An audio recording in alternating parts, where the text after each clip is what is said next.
Chers collègues, du 1er au 8 décembre, vous allez pouvoir voter pour savoir quels syndicats vous représenteront sur les 4 prochaines années. C'est un vote très important. Il détermine quelles organisations siègent dans les instances nationales et locales, qui est reçu par le ministère et ses services, qui peut poser des préavis de grève. Lors des scrutins précédents, vous avez fait confiance au SNALC et, grâce à vous, nous sommes actuellement l'une des 6 organisations officiellement représentatives. Le SNALC est un syndicat indépendant qui n'appartient à aucune grande confédération, qui ne reçoit d'ordre de personne. Sa liberté de ton est reconnue par tous, et nous portons votre parole à tous les niveaux du système éducatif, mais aussi dans tous les grands médias nationaux et régionaux. Pour le SNALC, les personnels AESH sont des laissés-pour-compte du système, mal payés, maltraités.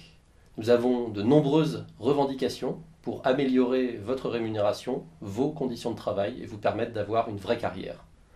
Le SNALC revendique une sécurisation des parcours qui passe par la création d'un statut de fonctionnaire de catégorie B à travail stable, statut de la fonction publique. Pour le SNALC, c'est incontournable.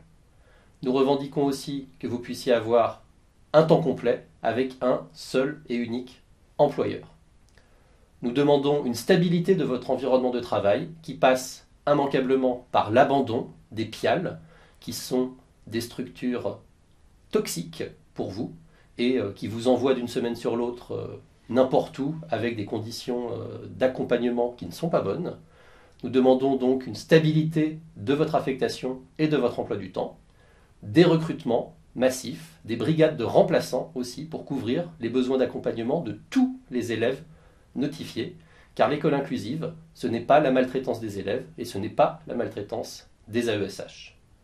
Le SNALC demande évidemment une revalorisation salariale importante, augmentation de 50% du salaire de tous les AESH, indemnité spéciale pour les frais de déplacement, accès à l'ensemble des primes que touchent les autres acteurs de la communauté éducative.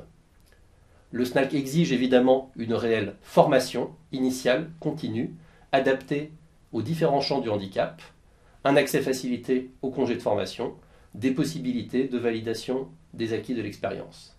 Enfin, le SNALC revendique pour les AESH, comme pour tous les personnels, une meilleure protection, avec une réelle médecine du travail, accessible et de qualité, et un accès effectif à l'ensemble des prestations revalorisées de l'action sociale. C'est pourquoi, du 1er au 8 décembre, nous espérons que vous renforcerez la représentativité du SNALC par votre vote.